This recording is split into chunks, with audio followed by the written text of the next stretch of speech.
Everyone, पिछले videos में बेटा आपने रियलाइजेशन एक्सपेंसेस के बारे में पढ़ा और किस टाइम पर क्या एंट्री करनी है वो भी आपने पढ़ा। और बेसिकली हम रियलाइजेशन अकाउंट के बारे में पढ़ रहे थे कि किस तरह से असेट्स को ट्रांसफ़र किया जाता है, किस तरह से लाइबिलिटीज़ को ट्रांसफ़र किया जाता है। अब लास्ट में रियलाइजेशन अकाउंट को हम क्लोज़ करते हैं। अब क्लोज़ करने के लिए क्या करना है, क्योंकि नॉमिनल अकाउंट है, अगर क्रेडिट साइड डेबिट साइड से ज़्यादा है तो प्रॉफिट होगा, वो पार्टनर्स के कैपिटल अकाउंट में क्रेडिट किया जाएगा, लॉस होगा तो वो उनसे चार्ज किया जाएगा। अब आज इसका फॉर्मेट देख लेते हैं बेसिकली। तो सबसे पहले आपको क्या करना है, जो बैलेंस शीट दी होगी तो वहाँ पर असेट्स दिए होंगे, लायबिलिटी साइड से एसेट साइड से असेट्स को उठाकर यहाँ पर ट्रांसफ़र कर दिया, चाहे लैंड और बिल्डिंग वगैरह है, सब कुछ है जिसको आप कैश में कन्वर्ट कर सकते हो। ठीक है। अब इसके अलावा क्या छोड़ना है हमें, असेट्स में क्या क्या छोड़ना है जो ट्रांसफ़र नहीं करना है। कैश है, बैंक बैलेंस है, फिक्सटिशियस असेट्स जैसे कि debit balance of profit and loss, debit balance of partners capital या करंट अकाउंट्स, और loan to partner. Loan to partner का मतलब जब फर्म ने पार्टनर को लोन दे रखा है। इसके अलावा आपको ज़रूरी चीज़ें बता देता हूँ, गुडविल और प्रीपेड एक्सपेंसेस को भी रियलाइजेशन अकाउंट में ट्रांसफ़र किया जाएगा। और वर्कमैन तो उधर आता है लाइबिलिटी साइड, उसको छोड़िए। गुडविल और प्रीपेड एक्सपेंसेस को रियलाइजेशन अकाउंट के डेबिट साइड पर ट्रांसफ़र किया जाएगा। सबसे पहला हमारा काम है असेट साइड को क्लियर करना। अब एक चीज़ वहाँ पर ध्यान देने वाली है कि डेटर्स में से हम प्रोविज़न घटाते हैं। बेटा हर एक जो भी प्रोविज़न है किसी भी टाइप का है, चाहे वो प्रोविज़न फॉर बैड डेब्ट्स है, डाउटफुल डेब्ट्स है, डेप्रिसिएशन है, या किसी भी टाइप का प्रोविज़न है, each and every kind of provision is a liability. तो पहले आप क्या करेंगे, सारे एसेट्स को यहाँ पर ट्रांसफ़र कर दिया, फिर उसके बाद लायबिलिटी वहीं से उठाएंगे, वो प्रोविज़न फॉर डाउटफुल डेब्ट्स जो कि डेटर्स में से घटा होता है वो यहाँ पर दिखा देंगे। फिर उसके बाद आप लायबिलिटी साइड जाएंगे। ये मैं क्यों बता रहा हूँ, क्योंकि क्या है कि कई बार आप ट्रांसफ़र करने के चक्कर में बाद में ट्रांसफ़र कर लेंगे तो वो रह जाता है। तो पहला काम आप क्या करेंगे, असेट साइड को क्लियर करेंगे, असेट्स ट्रांसफ़र कर दिए और क्या क्या छोड़ना है आपको पता है। फिर उसके बाद बड़ी बात आ जाती है, वो प्रोविज़न उठाकर यहाँ डाल देना है, प्रोविज़न फॉर डाउटफुल डेब्ट्स है या बैड डेब्ट्स है। फिर आप लायबिलिटी साइड जाओगे। ठीक है। अब इसमें क्या क्या छोड़ना है, credit balance of profit and loss, reserves, partners capital या करंट अकाउंट का बैलेंस है, और लोन फ्रॉम पार्टनर्स। ठीक है। ये सारी चीज़ें छोड़कर सारे लायबिलिटीज़ यहाँ पर ट्रांसफ़र कर देनी है। ये सारे काम करने के बाद प्रोविज़न आप ट्रांसफ़र कर ही दोगे, उसमें कोई बात ही नहीं है। फिर आप क्या करते हो, ये जो असेट्स ट्रांसफ़र किए एडिशनल इन्फॉर्मेशन में इनके बारे में इंफॉर्मेशन दी होगी कि किस असेट से हमें कितना पैसा मिला है। यहाँ पर सिर्फ आप वो दिखाओगे जो बिका है, जिससे हमें बेचने से पैसा मिला है। असेट्स को बेचकर जो पैसा मिलेगा, पैसा मिलने के बाद आप लायबिलिटीज़ की पेमेंट करना स्टार्ट करोगे इधर। तो यहाँ पर असेट्स बेचकर आप क्या करोगे, पैसे रिसीव करोगे। हाँ, कई बार ऐसा होता है कि कोई पार्टनर किसी असेट को ले लेता है तो वो बिका हुआ नहीं माना जाएगा, उसको अलग से शो करेंगे। तो सिर्फ यहाँ पर वो दिखाओगे जो कि बिक गया है और उससे हमें कैश या बैंक के थ्रू पैसा मिला है। उसके बाद आप इधर आओगे, लायबिलिटीज़ का पेमेंट करोगे। ठीक है। और अनरिकॉर्डेड लायबिलिटी उसका पेमेंट करोगे, रियलाइजेशन एक्सपेंसेस है उनकी पेमेंट करोगे। राइट। इसी तरह से यहाँ पर अनरिकॉर्डेड असेट है, उसका पैसा मिला है, उसको यहाँ पर दिखाओगे। फिर उसके बाद बात आ जाती है, अगर कोई पार्टनर लायबिलिटी ले लेता है, तो आपको पता है लायबिलिटी फर्म की चुकाए पार्टनर, तो उसका कैपिटल अकाउंट क्रेडिट होगा उतना ही अमाउंट से जितना कि वो चुका रहा है, क्योंकि वो फर्म की लायबिलिटी थी और चुकाई पार्टनर ने। तो to partners capital account. Liability किसी भी टाइप की हो सकती है, चाहे वो रियलाइजेशन एक्सपेंसेस वगैरह है, या कमीशन है, या और रेमुनरेशन है, जो खर्चा था फर्म का और पार्टनर ने चुकाया। अगर कोई पार्टनर असेट्स ले लेता है तो वो यहाँ पर दिखाया जाएगा, पार्टनर का कैपिटल अकाउंट चार्ज होगा। अभी जितने भी एंट्रीज होंगी ये रियलाइजेशन अकाउंट के थ्रू होगी। अगर मैं इस एंट्री की बात करूँ तो realisation account debit to partners capital account, और यहाँ पर partners capital account debit to realisation account. Right. इसके बाद बात आ जाती है वही लास्ट में, भाई अगर क्रेडिट साइड डेबिट साइड से ज़्यादा है तो प्रॉफिट होगा, तो पार्टनर्स के कैपिटल अकाउंट में ट्रांसफ़र कर दिया जाएगा, और अगर लॉस होगा तो उनसे चार्ज किया जाएगा। इसके बाद बेसिकली हम देख लेते हैं distinction between revaluation account and realisation account. हालांकि इस चीज़ के बारे में मैंने आपको कई बार बता दिया है। रिवैल्यूएशन अकाउंट लाइफ में, यानी कि फर्म की लाइफ में पता नहीं कितनी बार ही बनता है, जितनी बार रेशो चेंज होगी, जितनी बार नया पार्टनर आएगा, रिटायर होगा, किसी को निकाला जाएगा, किसी की डेथ होगी, तो हर एक केस में क्या है, रिवैल्यूएशन अकाउंट बनता है। और एक्चुअल में एक बड़ी बात है, इसमें सिर्फ प्रॉफिट ट्रांसफ़र किया जाता है, अगर प्रॉफिट होता है तो, और लॉस होता है तो चार्ज किया जाता है, लेकिन एक्चुअल में वो बढ़ता नहीं है, सिर्फ ट्रांसफ़र किया जाता है। लेकिन रियलाइजेशन में क्या है, क्योंकि फर्म बंद हो रही है तो ये पार्टनर के बीच में प्रॉफिट या लॉस बढ़ता है और उनसे चार्ज किया जाएगा, लॉस होगा तो, और प्रॉफिट होगा तो उनको दे दिया जाएगा। तो यहाँ पर बेसिकली आप देखेंगे अलग अलग बेसिस हैं जिनके बेस पर इन पे डिफरेंस कर रहे हैं। सबसे पहला व्हेन प्रिपेयर्ड, तो ये आपको मैंने बता दिया कितनी बार प्रिपेयर होता है, चाहे रेशो चेंज हो, चाहे एडमिशन हो, चाहे रिटायरमेंट हो, चाहे डेथ हो, चाहे किसी पार्टनर को निकाल दिया जाए, ठीक है, या फर्म मर्ज हो, तो इस तरह से रिवैल्यूएशन अकाउंट बनता है। ये सिर्फ फर्म की लाइफ में एक बार ही बनता है और जब फर्म बंद होती है। सेकंड है object of preparation. Revaluation account का ऑब्जेक्ट होता है जो असेट्स और लायबिलिटीज़ की वैल्यू में चेंज हुआ है उसको एडजस्ट करना। लेकिन ये क्या है, ये इसलिए तैयार किया जाता है ताकि आप ये पता लगा सको कि एक्चुअल में कितना प्रॉफिट हुआ और कितना लॉस हुआ है जब आपने असेट्स को बेचा है और असेट्स को बेचकर लायबिलिटीज़ की पेमेंट की है। फिर उसके बाद रिजल्ट क्या है, बेसिकली भाई रिवैल्यूएशन अकाउंट आप बनाते हो, प्रॉफिट हो लॉस हो वो उनके अकाउंट में ट्रांसफ़र कर देते हो जो भी है, और फर्म चलती रहती है। लेकिन ये क्या है, इसको बनाने के बाद फर्म बंद हो जाएगी, सारे अकाउंट्स क्लोज हो जाएंगे। फिर है value of assets and liabilities recorded. इसमें डिफरेंस होता है रिवैल्यूएशन अकाउंट में असेट्स और लायबिलिटीज़ की वैल्यू में जो चेंज हुआ है, जो डिफरेंस है वो रिकॉर्ड किया जाता है।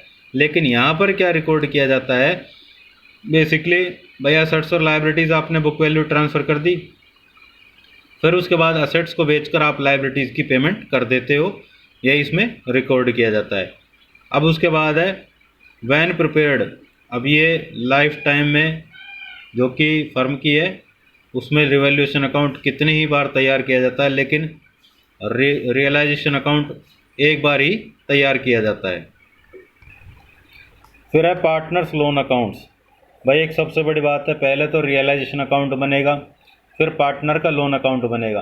पहले आप एक्सटर्नल लायबिलिटीज़ की पेमेंट कर दोगे, फिर उसके बाद इस कोई भी पार्टनर ने जिसने फर्म को लोन दिया हुआ है उसको पेमेंट की जाएगी।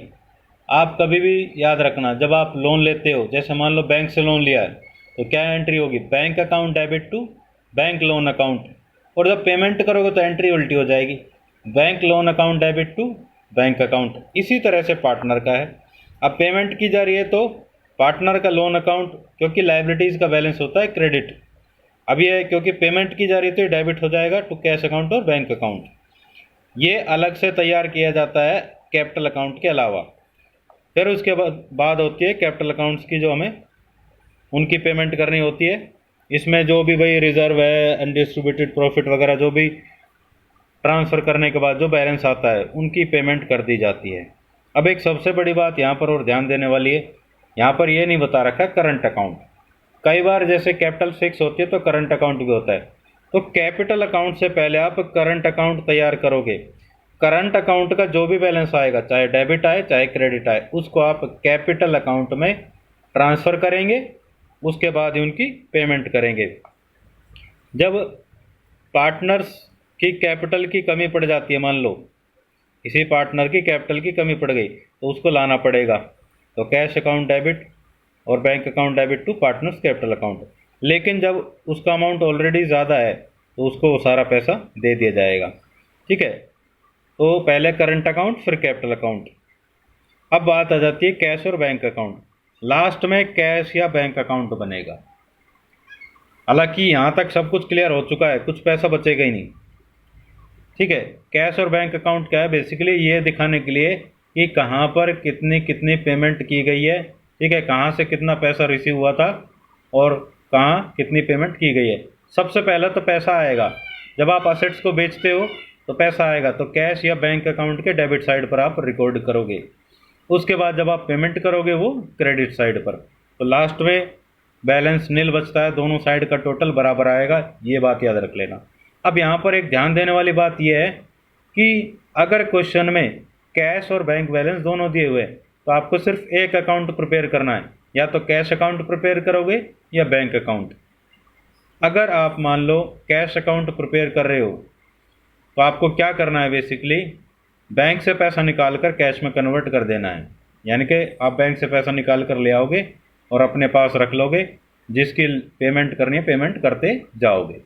दूसरी बात, अगर आप बैंक अकाउंट प्रिपेयर कर रहे हो तो कैश को, जो आपके पास कैश रखा हुआ है उसको आप बैंक में डिपॉजिट करेंगे, उसके बाद आप पेमेंट करना स्टार्ट करोगे। यानी कि लास्ट में सिर्फ या तो कैश अकाउंट बनेगा या बैंक अकाउंट। तो यहाँ तक ये पूरी प्रोसेस थी। अब इसके बाद आपके क्वेश्चन स्टार्ट हो जाएंगे प्रैक्टिकल, वो देखते हैं। हाँ तो बेटा अब क्वेश्चन देख लेते हैं। A and be shared profits in the ratio of 3:2। ए और बी दो पार्टनर है। अब इनकी बैलेंस शीट दी हुई है बेटा, ये सारी चीज़ें तो आपको देख लेना है। बैलेंस शीट का टोटल 2,60,000 है इधर ये, ठीक है, ये सारी चीज़ें आपको देखना है। अब इसके बाद दे रखा partners decide to dissolve the firm on the above date, यानी कि 31 मार्च 2018 को वो फर्म को बंद कर रहे हैं, उन्होंने डिसाइड किया। Assets realised as follows. अब असेट्स की रियलाइज्ड का मतलब उनको बेचने से इतना पैसा मिला है जितना कि वो दिख रहा है वो। Stock 45,000, machinery 20% less than book value, machinery की वैल्यू है 40,000 तो 8,000 कम यानी कि 32,000 में। डेटर्स 35,000, 40,000 के थे 35,000। Land and buildings 30,000 more than the book value, यानी कि 1,20,000 है तो 1.5 लाख में। Creditors agreed to accept 5% less, 5% कम, 5 दूनी 10 यानी कि 19,000 की पेमेंट करनी है। और expenses of realisation of assets amounted to ₹1,200, तो एक्सपेंसेस हुआ है रियलाइजेशन के 1,200। तो आपको जर्नल एंट्रीज करनी है और नेसेसरी अकाउंट्स बनाने हैं। जर्नल एंट्रीज हम बाद में देखेंगे, पहले आपको रियलाइजेशन अकाउंट दिखाता हूँ किस तरह से बनेगा। तो सबसे पहले आप क्या करेंगे, रियलाइजेशन अकाउंट के डेबिट साइड पर असेट्स को ट्रांसफ़र करेंगे। कैश एट बैंक है, ये ट्रांसफ़र नहीं किया जाएगा। डेटर्स है, ये 40,000 का 40,000 ट्रांसफ़र किया जाएगा। स्टॉक ट्रांसफ़र किया जाएगा, मशीनरी भी, लैंड और बिल्डिंग ये एज इट इज़ उठा कर रख दिए। 40,000 डेटर्स का, स्टॉक का 54,000, मशीनरी का 40,000 और लैंड और बिल्डिंग का 1,20,000। राइट, देख लेते हैं।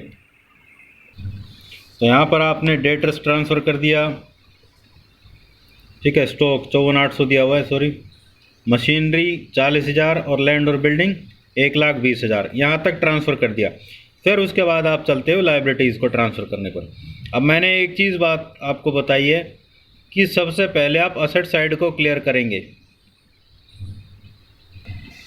अब क्योंकि यहाँ पर प्रोविज़न दिया हुआ है तो ये प्रोविज़न पहले ट्रांसफ़र करो, उसके बाद आप लाइबिलिटी साइड जाओ। यहाँ पर क्रेडिटर्स है, पहले 1,800 का ट्रांसफ़र करेंगे क्रेडिट पर, फिर ये 20,000 देखते हैं। तो यहाँ पर प्रोविज़न ट्रांसफ़र कर दिया 1,800 और 20,000 का ये। उसके बाद आप असेट्स को बेचोगे, क्योंकि पैसा आएगा नहीं तो पेमेंट कैसे करोगे। अब असेट्स का बेचने से 2,62 मिला, वो देख लेते हैं किस तरह से मिला है। भाई स्टॉक बिका है 45,000 का, मशीनरी 32,000 की, डेटर्स से 35,000 मिले, लैंड और बिल्डिंग 1.5 लाख, तो टोटल 2,62,000।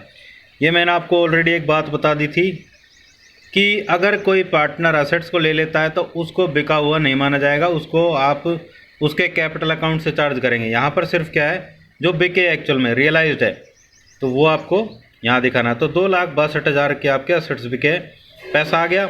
अब इसके बाद आप पेमेंट करना स्टार्ट करेंगे। तो यहाँ पर आप by bank account assets realised, हालांकि ये सारी चीज़ें आप दिखाओगे, जैसे कि अभी मैंने आपको दिखाया, स्टॉक है, मशीनरी है, डेटर्स है, लैंड एंड बिल्डिंग, वो टोटल करके तब 2,62 दिखाया जाएगा।